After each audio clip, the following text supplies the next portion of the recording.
Hello hi welcome to our channel story సాగర సమీరం. కథలోకి వెళ్ళిపోదాం. సమీ సమీ హా లే, భోజనం చేద్దు కానీ. సమీర లేచి భోజనం చేసి వచ్చి బాల్కనీలో కూర్చొని ఆకాశం వంక చూస్తూ ఉంటుంది. సమీ తన మనసుతో తనే మాట్లాడుతుంది. సమీ, ఏంటి ఎవరి గురించో తీవ్రంగా ఆలోచిస్తున్నట్టున్నావు? నేనా? అదేం లేదే అంటుంది సమీ. నా దగ్గర మొహమాటం ఎందుకు చెప్పు? ఆ రోజు నైట్ సరిగ్గా చూడలేదు. ఈరోజు డేలైట్లో చూసావు కదా. ఎలా ఉన్నాడేంటి నీ హీరో? ఆ, మనిషిలాగే ఉన్నాడు అంటుంది సమీర. ఆహా, మనిషేలే, ఎలా ఉన్నాడో చెప్పు. ఎలా ఉంటాడు, అందరికి మళ్ళీ ఉన్నాడు అంటుంది సమీ. ఓయ్, నిజం చెప్పవే. అబ్బాయి అందంగా అమ్మాయి కలల రాజకుమారిలా ఉన్నాడు కదూ అంటుంది. అయితే అయితే ఏంటి? అంత అందగాడు నీ మూడైనందుకు నీకు సంతోషంగా లేదా? మనిషి అందం ఒకటే. నా మనసుతో జీవితంతో ఆటలాడుతున్నాడు. ఈ విషయం ఎవ్వరికీ చెప్పలేక, నాలో దాచలేక ఎంత బాధపడుతున్నానో తెలుసా? ఇదంతా కేవలం అతని వల్లే. అతడు నా భర్త కావచ్చు, కానీ అతన్ని నా జీవితంలో నేను క్షమించలేను అంటుంది సమీ. సమీర కోసం వచ్చి వాళ్ళ ఇంటికి కొంచెం దగ్గరగా కార్ పార్క్ చేసి నుంచున్న ఆర్యన్కి వెన్నెల ప్లస్ లైట్లో వెలుతురులో సమీర మొహంలో బాధ కొట్టొచ్చినట్టు కనిపిస్తుంది.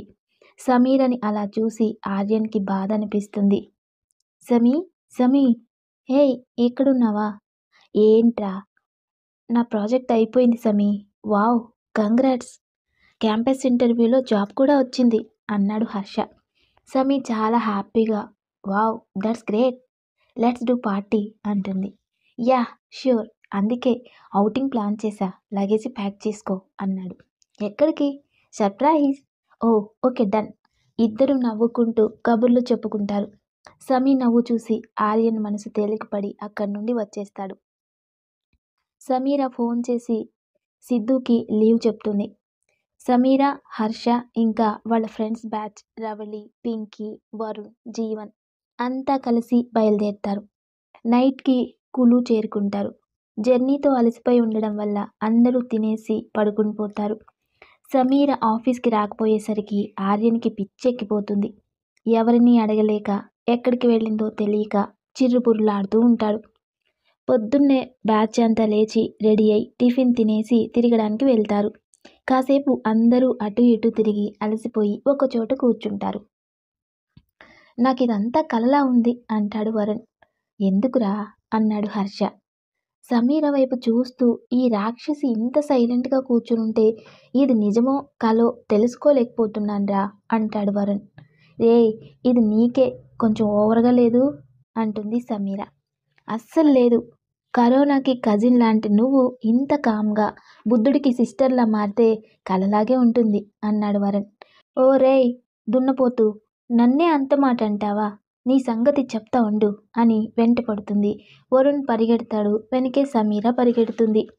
ఏంటి వీళ్ళు ఇంకా రాలేదు అని అడుగుతుంది పింకీ. వాళ్ళకి ఇది మామూలేగా తన్నుకోవడం, లేకపోతే ఇద్దరికీ తోచదు. ఇంకా ఏంటా మొదలు పెట్టలేదు అనుకుంటున్నా అన్నాడు హర్ష. సరేరా, నేను వెళ్ళొస్తా. ఇది అసలే కొత్త ప్లేస్ కదా అని సమీర వాళ్ళు వెళ్ళిన వైపే వెళ్తాడు జీవన్. ఒక అమ్మాయి పరిగెడుతూ వచ్చి అక్కడి నుండి ఫోటోలు తీసుకుంటున్న ఒక అబ్బాయిని గుద్దుతుంది. అతని చేతిలో ఉన్న కెమెరా పక్కన గడ్డిలో పడిపోతుంది. అయ్యో సారీ అండి అని పడిపోయిన కెమెరా తీసి అతని చేతిలో పెడుతుంది. అతను నవ్వుతూ యు ఆర్ లుకింగ్ గార్జియస్ అన్నాడు. ఆ అమ్మాయి కోపంగా కళ్ళు పెద్దవి చేసి చూస్తుంది. ప్లీజ్ అలా చూడకు. ఆ చూపు అయస్కాంతంలా నన్ను నీ వైపు లాగేస్తున్నాయి. ఈడియట్. Thank you baby. ఆ అమ్మాయి అక్కడి నుండి అలానే వెళ్ళిపోబోతుంది. బేబీ నీ పేరు అన్నాడు. ఆ అమ్మాయి సమాధానం చెప్పకుండా వెళ్ళిపోతుంది. జీవన్ సమీరా సమీరా అని పిలుస్తున్నాడు. అరే, పిలుస్తున్నా పట్టించుకోకుండా వెళ్తుంది. ఏంటి బాస్, ఆ అమ్మాయి మీ ఫ్రెండా? అవును సార్, ఏమైంది? ఏం లేదు, చూడకుండా తగిలి నా కెమెరా కింద పడేసింది. అయ్యో సారీ అండి, తనేదో తొందరలో ఇలా చేసుంటుంది అన్నాడు జీవన్. It's okay. గ్రూప్ అంతా ఔటింగ్ అనుకుంటా. ఎక్కడి నుండి వచ్చారు అన్నాడు అతను. హైదరాబాద్. సరే బాస్, నేను వస్తాను అని జీవన్ అక్కడి నుండి వెళ్ళిపోతాడు. సమీర హైదరాబాద్ చాలని నవ్వుతూ ఫోటోలు తీసుకుంటూ ఉంటాడు ఆ అబ్బాయి. జీవన్ వెతుక్కుంటూ ముందుకు వెళ్తాడు. కొంచెం ముందు వరుణ్, సమీర నిలబడి ఫోటోలు దిగుతూ కనిపిస్తారు. తీసుకున్న ఫొటోస్ చాలు కానీ ఆకలేస్తుంది, రండి వెళ్దాం అన్నాడు జీవన్. సరే అని జీవన్తో కలిసి అక్కడి నుండి అందరూ వచ్చేస్తారు. హాయ్ సిద్ధు, కొంచెం అనుమానంగా ఫేస్ పెట్టి, ఏంటి నాతో ఏమైనా పనుందా సంజు? లేదు, ఎందుకు? ఏం లేదు, నువ్వు నన్ను పలకరిస్తుంటే డౌట్ వచ్చిందిలే. సారీ సిద్ధు, నా వల్ల ఇంతకు ముందు జరిగిన వాటన్నింటికి రియల్లీ సారీ. ఈ రోజు నుండి మనం ఫ్రెండ్స్ అని చెయ్యి చాపుతుంది సంజు. సిద్ధు కూడా ఓకే అని చెయ్యి కలుపుతాడు. సరే, ఇంట్లో బోరు కొడుతుంది, బయటికి వెళ్దామా మన ఇద్దరం అంటుంది సంజు. హా, ఉండు, సిరిని పిలుస్తా అన్నాడు సిద్ధు. సిరి లేదు, వాళ్ళ ఫ్రెండ్ వాళ్ళ ఇంటికి వెళ్ళింది. సరే, బాయ్ని పిలుద్దాం. ఇప్పుడు బాగున్న మూడ్లో మనం కదిలిస్తే మన వీపు విమానం మూత మోగిస్తాడు అంటుంది సంజన. అమ్మో, అది కూడా నిజమే అన్నాడు సిద్ధు. అందుకే కాసేపు అలా సరదాగా తిరిగొద్దాం పద అంటుంది సంజు. ఇద్దరూ కలిసి రోడ్ల మీద అటూ ఇటూ తిరిగి ఒక ఐస్ క్రీమ్ పార్లర్కి వెళ్తారు. సిద్ధు, నాకు ఈరోజు చాలా హ్యాపీగా ఉంది తెలుసా, నీతో సరదాగా బయటికి రావడం, ఇలా ఐస్ క్రీమ్ తినడం రియల్లీ నైస్. ఓ, ఇంకేంటి సంగతులు? ఆఫీస్లో అమ్మాయిలు ఎలా ఉన్నారు? ఎలా ఉన్నారు? అమ్మాయిలాగే ఉన్నారు అన్నాడు సిద్ధు. అయ్యో బుద్ధు, ఎవరైనా నీకు నచ్చేలా, నిన్ను ఇంప్రెస్ చేసేలా ఉన్నారా అని అంటుంది సంజు. నాకు అలాంటివన్నీ పడవు. నన్ను చూసి కనీసం నవ్వినా ఊరుకోను కదా, అందుకే నన్ను చూసి ఒక్కళ్ళు కూడా తల కూడా ఎత్తరు. అయినా నాకు అలాంటివి ఇష్టం ఉండవు కూడా అంటున్నాడు సిద్ధు. నువ్వేం మనిషివయ్యా బావు, ఎదురుగా అందమైన అమ్మాయిని పెట్టుకుని అలాంటివి నాకు నచ్చవు అని చెప్తున్నావు. నిన్ను లవ్ చేస్తే ఆ విషయం నీకు చెప్పేలోపే ఆ అమ్మాయికి వయసైపోతుందేమో అని మనసులో అనుకుంటుంది సంజన. ఏంటి సంజు, ఏదో ఆలోచిస్తున్నట్టున్నావు అన్నాడు సిద్ధు. అబ్బే అదేం లేదు అంటుంది సంజు. సిద్ధుకి కూడా కొత్త కొత్తగా ఉంది. సిరి కాకుండా ఇంకో అమ్మాయితో ఇలా బయటికి రావడం, ఐస్ క్రీమ్ తినడం. కాకపోతే బండరాముడు టైప్ కదా, ఏమీ అర్థం కావట్లేదు. సమీరని చూడకుండా ఉండడం ఆర్యన్కి చాలా కష్టంగా ఉంది. హరిద్వార ఎక్కడికి వెళ్ళిందో కనుక్కుంటూనే ఉన్నాడు. సమీర అన్నీ మర్చిపోయి చాలా సంతోషంగా ఎంజాయ్ చేసింది. అక్కడ చూడాల్సినవన్నీ చూసి 4 రోజుల తర్వాత సమీర, హర్ష రిటర్న్ అయ్యారు. సమీర ఆఫీస్కి వస్తుందని పొద్దున్నే లేచి రెడీ అయి ఆర్యన్ ఆఫీస్కి బయలుదేరతాడు. ఆర్యన్, ఏంటి ఇంత త్వరగా? కొంచెం పనుందమ్మా. సరే, టిఫిన్ చేసి వెళ్ళు. లేదు, నేను వెళ్ళాలి అని గబగబా బయటికి వెళ్తాడు. వీడేంటో మరీ విచిత్రంగా ప్రవర్తిస్తున్నాడు కదా అత్తయ్య అంటుంది సంజు. వాడికేదో పనుండి ఉంటుందిలే మంజు. మీరేం చేసినా వాడిని వెనకేసుకొస్తారు. వాడు నా మాట వినడు. ఇదిగో ఈ కోతులు ఇద్దరినేమో వాడు వెనకేసుకొస్తాడు, వీళ్ళు నా మాట వినరు అంటుంది మంజు. ఎందుకు మంజు బాధపడతావు? నా కొడుకు నీ మాట వింటాడు కదా, ఇంకేంటి? హాహా, ఆయన ఒక్కడైనా వింటున్నాళ్ళేంటి అత్తయ్య. ఏంటి మంజు, నా కొడుకును బాగా మిస్ అవుతున్నావా? పోండి అత్తయ్య, మీరు నన్ను బాగా ఆట పట్టిస్తున్నారు అని అక్కడి నుండి వెళ్ళిపోతుంది మంజు. టిఫిన్ చేస్తున్న సీతు, సిరి ఒకళ్ళ ముఖాళ్ళొకళ్ళు చూసుకుని నవ్వుకుంటారు. సంజు కూడా నవ్వుతుంది. సిద్ధు సంజు నవ్వును అలా చూస్తూ ఉంటాడు. గదిలోకి వచ్చిన మంజులకి భర్త నుండి కాల్ వస్తుంది. Hello Manju, good morning. ఏం చేస్తున్నావోయ్ అన్నాడు వర్మగారు. కొంచెం అలకగా, ఏం చేస్తే మీకెందుకులేండి అంటుంది మంజుల. ఏంటో శ్రీమతి గారు అలగపూడినట్టున్నారు, నా మీద ఎందుకో తెలుసుకోవచ్చా అన్నారు. అలగడమా, మాకంత భాగ్యం కూడానా ఏమిటి అంటుంది మంజు. అబ్బో, ఎందుకో అంత చిరాకు, చెప్పొచ్చు కదోయ్ అన్నారు. మంజు జరిగిందంతా చెప్తుంది. అది విన్న వర్మగారు నవ్వి, అయితే మిస్ అవుతున్నావన్నమాట అన్నారు. ఆహా, అదేం లేదు అంటుంది మంజు. ఓ సరే, అయితే మిస్ అవుతున్నావేమో, రేపే బయలుదేరదాం అనుకున్నా. అలాంటిదేం లేదన్నావు కదా, అయితే రాన్లే అన్నారు విజయేంద్రవర్మ గారు. విజ్జు, నువ్వు నన్ను ఆట పట్టిస్తున్నావు కదా అంటుంది మంజు.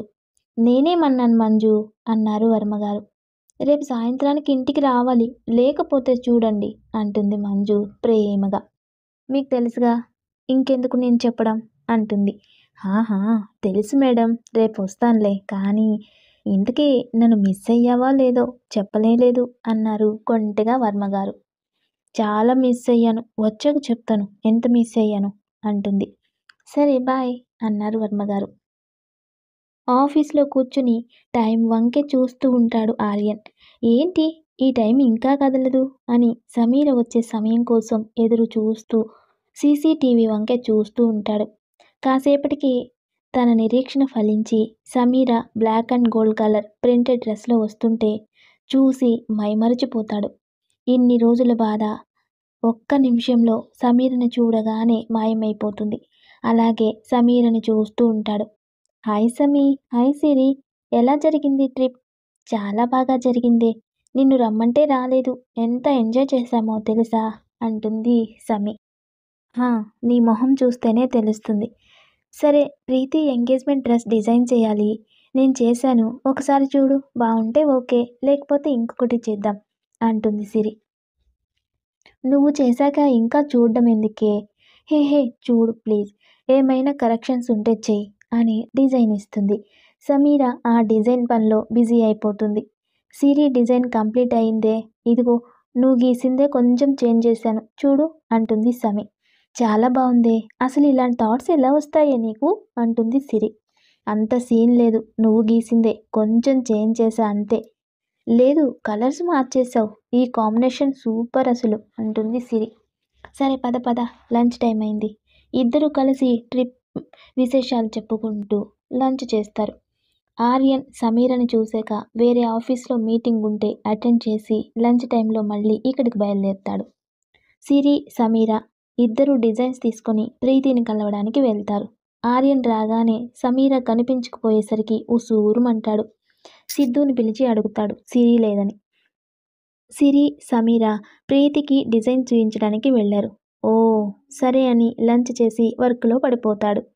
ఏంటో సమీర సిరి ప్రీతి వాళ్ళ ఇంటికి వెళ్తారు. రండి, ఇందాకటి నుండి మీకోసమే వెయిట్ చేస్తున్నాను అంటుంది ప్రీతి. సమీర సిరి టోటల్ డిజైన్స్ ఎక్స్ప్లెయిన్ చేస్తూ ఉంటారు. అప్పుడు ఒక అతను డోర్ తీసి లోపలికి వస్తాడు. సారీ యార్, చూసుకోలేదు. హే అమరన్నయ్య, లండన్ నుండి ఎప్పుడొచ్చావు? 2 days అవుతుందిరా. సిరి ఓ వచ్చి 2 days అయితే కనీసం నాకు ఫోన్ అయినా చేయలేదు. I hurt. సిరి నా బంగారం కదూ, కొంచెం వర్క్ ఉంది అందుకే కాల్ చేయలేదురా. సరే రా అన్నయ్య, నువ్వు కూడా కూర్చో. తను నా friend cum colleague Sameera. Sameera తను ప్రీతి వాళ్ళ అన్నయ్య అమర్. హాయ్ అండి. అప్పుడు సరిగా చూస్తాడు సమీరని. కాటుకు పెట్టిన మీనాల్ లాంటి కళ్ళు, తీరైన కనుబొమ్మలు, వాటి మధ్యలో చిన్న స్టిక్కర్, గులాబీ రేకుల్లాంటి పెదాలు, చిన్న జుంకాలు, మెళ్ళో సన్నని చైన్తో తన వంటికి నప్పిన బ్లాక్ కలర్ డ్రెస్లో సింపుల్గా ఉన్న సమీర అమర్ని బాగా డిస్టర్బ్ చేసింది. సమీర ఎక్స్ప్లెయిన్ చేస్తుంటే కదులుతున్న తన పెదవులను చూస్తూ ఉండిపోయాడు అమర్. అంతా అయిపోయాక సమీర సిరి వెళ్ళిపోతారు. అమర్ మనసు కూడా సమీరతో కలిసి వెళ్ళిపోతుంది. అమర్ వెళ్ళిపోతున్న వాళ్ళ వంక అలానే చూస్తూ ఉంటాడు. ఏంటన్నయ్య, ఏంటి సంగతి అంటుంది ప్రీతి. ఏముంది, ఏం లేదే అన్నాడు అమర్. నువ్వు సమీర్కి సైట్ కొట్టడం నేను చూశానులే, కానీ ముందు మ్యాటర్ చెప్పు, ఏంటి ఫ్లాట్ అయిపోయావా అంటుంది కొంటెగా ప్రీతి. పూర్తిగా. మరి ఇంకెందుకు లేట్, వెళ్ళి ప్రపోజ్ చేయి అంటుంది ప్రీతి. లేదు, డైరెక్ట్ పెళ్ళే చేసుకుంటా అంటున్నాడు అమర్. వాట్, ఇప్పుడే చూసావు అప్పుడే పెళ్ళా? అమ్మా నాన్నతో మాట్లాడి వాళ్ళ పేరెంట్స్తో కూడా మాట్లాడమని చెప్తాను. తనని ఒక్కసారి చూసింది, అసలు తన గురించి నీకేం తెలియదు, మరి అప్పుడే పెళ్ళేంటి అంటుంది ప్రీతి. నాకు వెయిట్ చేసే ఓపిక లేదు, పసుపు తాడిచ్చి కట్టమంటే ఈ నిమిషంలో చేసేసుకుంటా, నా మనసు చెప్తుంది షీ ఈజ్ ఫర్ మీ అని, అంతే అన్నాడు అమర్. ప్రీతి షాక్ అయిపోయి ఉండిపోతుంది. ఏంటే అలా ఫ్రీజ్ అయిపోయావు అన్నాడు అమర్. నేను చెప్తా. అమ్మా, ఏమైందిరా, దాని మొహం అలా ఉంది? నేను ఇందాక సిరితో వచ్చింది కదా సమీర, తనని పెళ్లి చేసుకోవాలి అనుకుంటున్నా. నువ్వు డాడ్ మాట్లాడండి వాళ్ళ పేరెంట్స్తో ఇప్పుడే. డాడ్కి కాల్ చేయమ్మా అన్నాడు అమర్. ఇప్పటికిప్పుడు అంటే ఎలారా? వాళ్ళేంటో, వాళ్ళ ఫ్యామిలీ డీటెయిల్స్ ఏంటో ఎంక్వైరీ చేసి తర్వాత మాట్లాడదాం అన్నారు వాళ్ళ అమ్మగారు. అమ్మా, మీరు పెళ్ళి ఇప్పుడే మాట్లాడి ఫిక్స్ చేసుకొస్తారా? లేకపోతే నన్ను మళ్ళీ లండన్ వెళ్ళిపోమంటారా? ఇంక వెళ్తే ఈ జన్మలో ఇండియా రాను. మీ ఇష్టం అని వెళ్ళిపోతాడు అమర్. ఏంటి ప్రీతి వీడు? ఏం మాట్లాడుతున్నాడు? అంటుందావిడ. ఏమో అమ్మా, ఒకే ఒక్కసారి తనని చూశాడు. కనీసం సరిగా ఆ అమ్మాయి వీడి మొహం కూడా చూసింది లేదు, మాట్లాడింది లేదు. ఆ అమ్మాయికి ఇష్టమో లేదో తెలీదు. అసలు ఆ అమ్మాయి ఇంకెవరినైనా లవ్ చేసుంటే? ఏంటో వీడు అంటుంది ప్రీతి. ఏంటి తల్లి కూతుళ్ళు సీరియస్గా డిస్కస్ చేస్తున్నారు? ఎవరి గురించి? ఇంకెవరు, తమ పుత్రరత్నం గురించే. వాడేం చేశాడిప్పుడు? జరిగిందంతా చెప్తుంది ప్రీతి. ఇప్పుడేం చేద్దామండి? వాడి సంగతి తెలిసిందే కదా. వాడు ఏదైనా చెప్తే చెయ్యాల్సిందే, ఇంకో ఆప్షన్ ఇవ్వడు అంటుంది. అది సరే, అసలు ఈ పెళ్ళికి సమీర ఒప్పుకుంటుందా? మనం వెళ్ళి ముందు వాళ్ళ పేరెంట్స్ని కలిసి మాట్లాడదామండి. వాళ్ళు ఒప్పుకుంటే వాళ్ళే అమ్మాయిని ఒప్పిస్తారు. రెడీ అవ్వండి, వెళ్దాం అన్నారావిడ. ఇప్పుడేనా? హా, లేట్ చేయడం మంచిది కాదు. రెడీ అవ్వండి, వాడిని కూడా రెడీ అవ్వమను. వాడెందుకులేండి, అబ్బాయిని చూడకుండా మాట్లాడకుండా ఎలా డిసైడ్ చేసుకుంటారు వాళ్ళు? అందుకు వాడు కూడా రావాలి అన్నారాయన. అందరూ రెడీనా? హా, రెడీ అయ్యాం. కానీ విషయం ఏంటో చెప్పు. నాకు క్యాంపస్ ఇంటర్వ్యూలో జాబ్ వచ్చింది. అందుకే అందరం ఈవినింగ్ సరదాగా బయటికి వెళ్దామని ప్లాన్ చేశా. ఎంత గుడ్ న్యూస్ చెప్పావు హర్ష. ఉండు, ఇప్పుడే స్వీట్ తెస్తాను అని లోపలికి వెళ్ళిపోతుంది కవిత. నీలిమ వచ్చి హర్షని దగ్గరకు తీసుకుని నుదుటి మీద ముద్దు పెట్టి కంగ్రాట్స్ కన్నా అంటుంది. థ్యాంక్ యూ అమ్మా అన్నాడు హర్ష. అల్లుడు ఆదరగొట్టేశావు, కంగ్రాట్స్. Thanks uncle. ఏంట్రా, ఏం మాట్లాడకుండా అలా నిలబడ్డావు? ఏం లేదురా అని హర్షని హక్ చేసుకుంటాడు. అంతలో కార్ ఆగిన సౌండ్ విని అటు చూస్తారు. వస్తున్న వాళ్ళని చూసి అందులో ప్రీతిని గుర్తుపట్టి పలకరిస్తాడు హర్ష. ఆశ్చర్యంగా చూస్తున్న ప్రభాకర్ దిలీప్తో ప్రీతి సిరి వాళ్ళ ఫ్రెండ్ అని చెప్తాడు. రండి కూర్చోండి. నా పేరు రామ్మోహన్ అండి. నేను బిజినెస్ చేస్తుంటాను. తను నా వైఫ్ సరిత. నమస్కారం అండి. వీళ్ళు మా పిల్లలు Amar, Preethi. Hi uncle. Hi అంటాడు. ప్రభాకర్ వాళ్ళు ఎందుకు వచ్చారో అర్థం కాక. నేను ప్రభాకర్ అండి. వీడు నా ఫ్రెండ్ దిలీప్, వాళ్ళ మిస్సెస్ నీలిమ.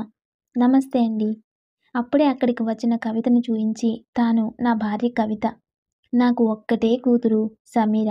వీడు దిలీప్, కొడుకు హర్ష. హాయ్. హాయ్ అండి.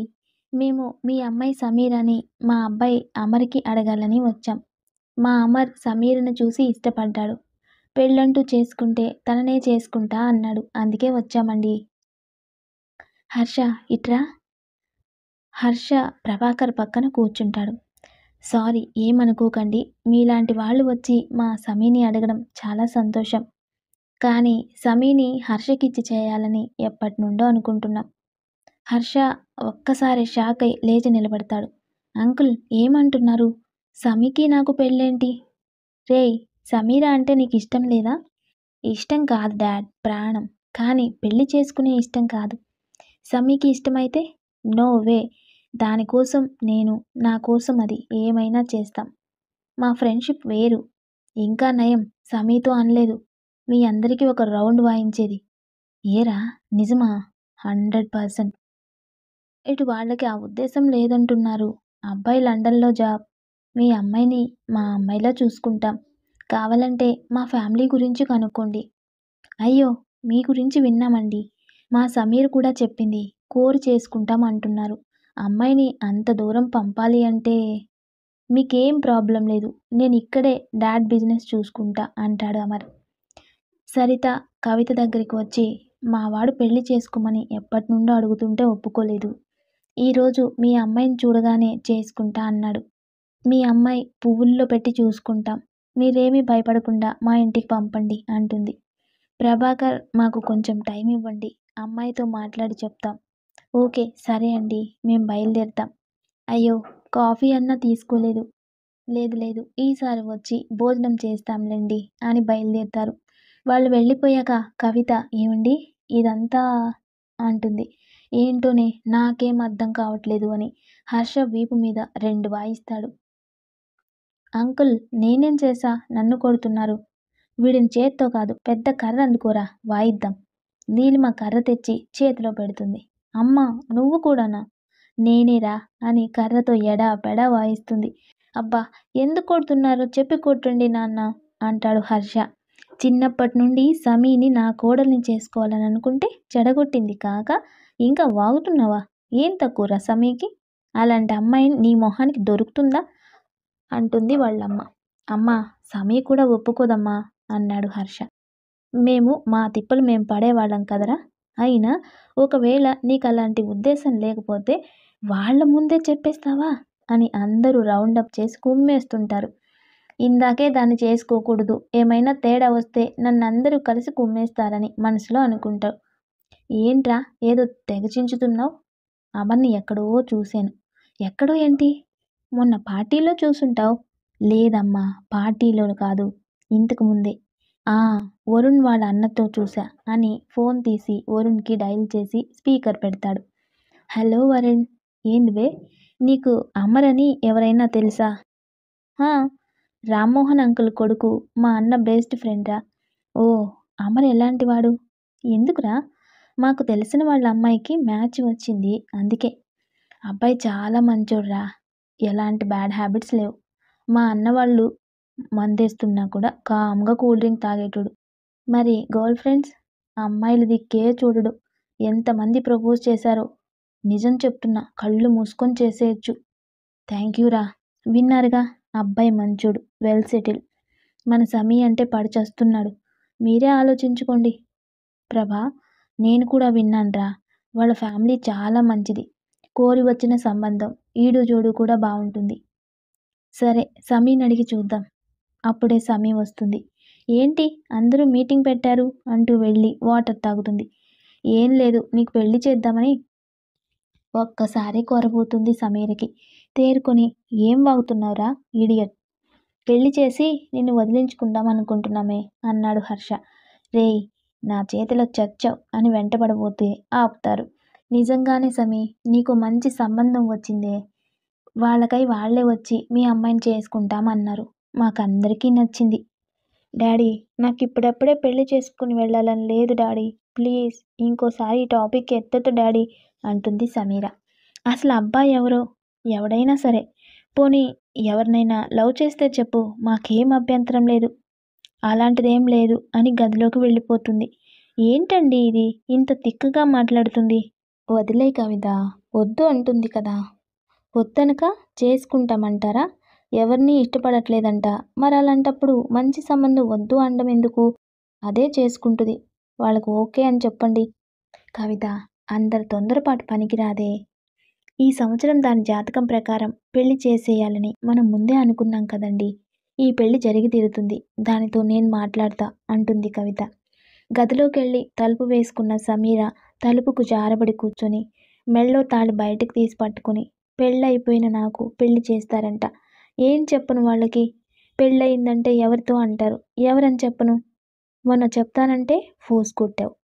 నాకు ఆ రోజు కోపంలో అలా అనిపించింది. ఇంత త్వరగా ఇంట్లో పెళ్లి టాపిక్ వస్తుంది అనుకోలేదు. మరి ఇప్పుడెలా? ఈసారి కనిపిస్తే డీటెయిల్స్ తీసుకుంటా. ఏదో తగలడు.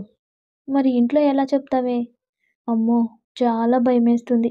అమ్మ ఎలా రియాక్ట్ అవుతుందో ఏంటో అని తనలో తనే అనుకుంటుంది సమీర. ఈ సీన్తో ఈ ఎపిసోడ్ కంప్లీట్ అయిపోతుంది. ప్లీజ్ లైక్ చేయండి, షేర్ చేయండి, కామెంట్ చేయండి. Love you all. Thank you.